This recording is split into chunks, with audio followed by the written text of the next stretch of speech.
یہ مثال خود نبی اکرم صلی اللہ علیہ وسلم نے دی ہے۔ ایک بڑی طویل اور بڑی پیاری حدیث ہے۔ جب غزوہ تبوک کے لیے حضور تشریف لے جا رہے تھے، لشکر بہت بڑا تھا، 30,000 کا لشکر۔ اس وقت ایک موقع ایسا آیا کہ چونکہ رات کو سفر کیا کرتے تھے، عرب میں آپ کو معلوم ہے دن میں شدید گرمی، لہذا جب طویل سفر ہوتا تھا تو زیادہ سے زیادہ کوشش ہوتی تھی کہ رات کے وقت جتنا بھی فاصلہ طے ہو جائے، پھر فجر کی نماز ادا کر کے بھی جب تک دھوپ کی تمازت نہ ہو، جتنا بھی آگے سفر طے کر لیا جائے، جب دھوپ ہو جاتی تھی تو پھر قیام۔ ایک مرتبہ ایسا ہوا کہ ساری رات چلتے رہے، پھر فجر کی نماز ادا کی، پھر لشکر کا کوچ ہو گیا، تو اب ظاہر بات ہے وہ وقت ایسا ہوتا ہے کہ شدید نیند کا غلبہ ہوتا ہے، تو تمام صحابہ پر نیند کا غلبہ ہو گیا۔ نتیجہ کیا نکلا کہ اب اونٹنیاں جو ہے یا اونٹ جن پر وہ سوار تھے، انہیں گویا کہ آزادی نصیب ہو گئی۔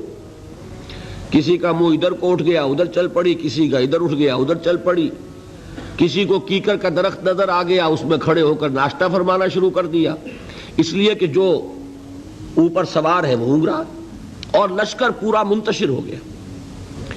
حضرت معاذ بن جبل رضی اللہ تعالی عنہ یہ راوی ہیں اس واقعے کے اور اس حدیث کے، انصاری صحابی ہیں، اور ان کے شان میں حضور نے یہ الفاظ استعمال فرمائے ہیں کہ اعلمہم بالحلال والحرام معاذ بن جبل، میرے صحابہ میں حلال اور حرام کے احکام سے سب سے بڑھ کر واقف معاذ بن جبل ہیں۔ یعنی فقہی معلومات ان کی بہت تھی۔ اللہ نے جیسا میں نے کل عرض کیا تھا، ہر چیز کا اپنا ایک تقاضا ہوتا ہے۔ کسی کا فلسفیانہ ذہن ہوتا ہے، اسے قانون سے دلچسپی نہیں ہوتی، کسی کا قانونی ذہن ہوتا ہے، اسے فلسفے سے دلچسپی نہیں ہوتی۔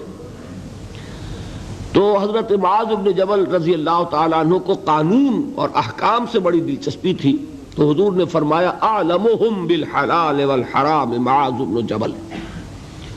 انہی کو عامل بنا کر حضور نے یمن بھیجا تھا۔ تو جو گفتگو اس وقت ہوئی تھی وہ بہت اہم ہے فقہی اعتبار سے، کہ اجتہاد کے لیے وہی دلیل ہمارے ہاں، وہی حدیث جو ہے بطور دلیل بیان ہوتی ہے۔ حضور نے فرمایا معاذ تمہیں میں یمن بھیج رہا ہوں، کوئی معاملہ پیش آئے گا تو کیا کرو گے؟ عرض کیا کہ حضور اللہ کی کتاب کی طرف رجوع کروں گا، جو حکم ملے گا اس کے مطابق فیصلہ کروں گا۔ آپ نے دریافت فرمایا اگر اللہ کی کتاب میں کوئی واضح حکم نہ ملے تو کیا کرو گے؟ تو عرض کیا کہ حضور پھر میں آپ کے فرامین، آپ کے فرمودات جو بھی میرے علم میں ہیں ان کی طرف رجوع کروں گا، اس کے مطابق فیصلہ کروں گا۔ پھر تیسری مرتبہ سوال کیا اگر میری بھی کوئی بات تمہارے علم میں نہ ہو پھر کیا کرو گے؟ تو عرض کیا ثم اجتہد، پھر میں اجتہاد کروں گا۔ تو حضور نے شاباش دی کہ یہی طریقہ ہے، یہیں سے وہ لفظ اجتہاد چلا ہے، اور اجتہاد کے لیے جو دلیل ہے نقلی منقول حضور سے وہ یہی حدیث ہے۔ بہرحال یہ تعارف ہو گیا حضرت معاذ بن جبل کا۔ وہ راوی ہیں، وہ فرماتے ہیں کہ بقیہ تو سب لوگ جو ہیں اونگ رہے تھے اور لشکر منتشر ہو گیا تھا، لیکن میں خاص طور پر حضور کے ساتھ ساتھ لگا رہا۔ حضور کی اونٹنی چل رہی ہے، میں نے بھی اپنی سواری کو ساتھ لگائے رکھا۔ اس کی وجہ تھی کہ تخلیہ میں ایک بات پوچھنا چاہتے تھے حضور سے، تو اس کے متلاشی تھے، لہذا اب آدمی جب اس کو ذہن پہ کوئی ایک ارادہ ہو تو اونگ نہیں آئے گی نا، لہذا وہ جاگ رہے ہیں، پوری طرح ہوشیار ہیں۔ حضور کی اونٹنی چلی جا رہی ہے، اور آپ جب اونٹ پر سوار ہوتے تھے تو ایک کجاوا سا ہوتا تھا، پردے ہوتے تھے اس پر، تو حضور اپنے ان پردوں میں ہیں۔ اچانک حضور کی اونٹنی نے ٹھوکر کھائی، اس سے وہ بدکی، ساتھ ہی چونکہ اونٹنی بالکل برابر چل رہی تھی حضرت معاذ کی، وہ بھی بدک گئی۔ اب یہ جو ایک گڑبڑ ہوئی تو حضور نے اپنے اس ہودج کا پردہ اٹھایا اور چاروں طرف دیکھا تو نظر آیا کہ پورا لشکر منتشر ہو چکا ہے، فارمیشن نہیں ہے، اور صرف معاذ ہے قریب۔ تو آپ نے پکارا یا معاذ۔ اب انہیں اور کیا چاہیے تھا؟ اسی وقت کے لیے تو یہ سارا انہوں نے اہتمام کیا تھا۔ انہوں نے عرض کیا لبیک یا رسول اللہ، میں حاضر ہوں اللہ کے رسول۔ حضور نے پھر آواز دی ادنو دونک، اور قریب آ جاؤ، قریب ہوئے، ادنو دونک اور قریب آ جاؤ، یہاں تک کہ الفاظ یہ ہیں کہ دونوں اونٹنیاں ایک دوسرے سے مس کرنے لگیں، بالکل برابر برابر۔ حضور نے فرمایا معاذ سے رضی اللہ تعالی عنہ کہ میں نہیں سمجھتا تھا کہ لشکر اس طرح منتشر ہو گیا ہوگا اور لوگ مجھ سے اتنے فاصلے پر ہوں گے۔ اب اس کی جو اصل اہمیت ہے اس کو سمجھ لیجئے کہ اس طرح حضور کا تنہا چھوڑ دیا جانا یہ تو بہت خطرناک ہے۔ عام حالات میں بھی کوئی کمانڈر ہو، سپہ سالار ہو، وہ اس طرح اکیلا رہ جائے تو دشمن کو موقع ملے۔ تو حضور نے اس انداز میں فرمایا ما کنت احسب الناس کا مکانہم من بعد، میں نہیں سمجھتا تھا کہ اتنے فاصلے پر ہوں گے لوگ۔ تو میں عرض کیا کرتا ہوں یہ موقع ہوتا ہے اگر ہم جیسا کوئی ہوتا تو وہ اپنی خاص خدمت کا ذکر کرتا، دیکھیے حضور، اور دوسرے لوگوں کی تنقیص کرتا، لوگوں کو خیال ہی نہیں ہے، توجہ ہی نہیں کرتے، اور میں تو بالکل آپ کے ساتھ لگا ہوا ہوں۔ اس کے برعکس طرز عمل تھا حضرت معاذ کا۔ انہوں نے عرض کیا حضور لوگ رات بھر جاگتے رہے ہیں، اب نیند کا اثر ہو گیا ہے، تو فی اثر الدلجہ، اس کی وجہ سے لوگ اونگ گئے ہیں، تو اونٹنیاں جو ہے اب آزاد ہو گئی ہیں۔ اب اس کا جواب سنیے، حضور نے بھی کوئی تکلف فرما کر اپنے آپ کو سپر ہیومن کی حیثیت سے پیش کرنے کی کوشش کبھی نہیں کی۔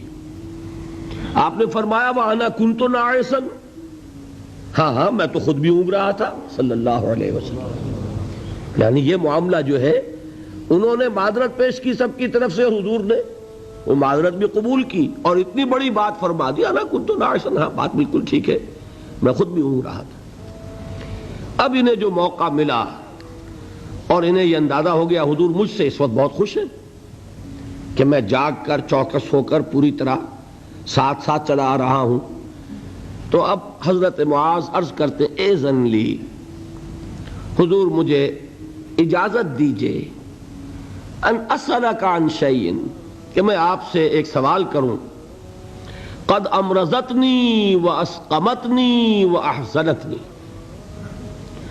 جس نے مجھے نہایت دلگیر کر دیا ہے، غمگین کر دیا ہے، نہایت مجھے مریض کر دیا ہے، یعنی ایک ایسی دھن مجھ پر سوار ہے، میں سوچ سوچ کر بیمار ہو گیا ہوں۔ حضور نے فرمایا سل ما شئت، بڑا پیارا انداز ہے یہ، جیسے کبھی آپ بادشاہوں کی کہانیوں میں سنتے ہوں گے، پڑھتے ہوں گے، بادشاہ راضی ہو گیا مانگو کیا مانگتے ہو، تو یہاں تھوڑا سا اس کا انداز ہے سل ما شئت، جو پوچھنا چاہو پوچھو، کھلی چھوٹ ہے۔ اس وقت ظاہر بات ہے تخلیہ بھی ہے اور حضور کا خاص اس وقت التفات ہے۔ تو انہوں نے سوال کیا، یہ ہے اصل میں میرے اور آپ کے سوچنے کی بات۔ صحابی ہیں، صحابہ میں اس درجے کے حامل ہیں کہ حضور نے سپرلیٹو ڈگری استعمال کی ہے خاص اعتبار سے، افعل التفضیل اعلمہم بالحلال والحرام معاذ بن جبل، صحابہ میں حلال اور حرام کے سب سے زیادہ جاننے والے معاذ بن جبل ہیں۔ حضور کے نکاحوں میں ان کا وہ مقام ہے کہ یمن کا گورنر بنا کر بھیجا ہے، لیکن انہیں کیا فکر دامنگیر ہے۔ عرض کرتے ہیں حضور مجھے وہ بات بتا دیجئے، حدثنی بشیء یدخلنی الجنہ ویباعدنی عن النار، حضور مجھے وہ ایک بات بتا دیجئے جو مجھے جنت میں داخل کرا دے، جہنم سے چھٹکارا دلا دے۔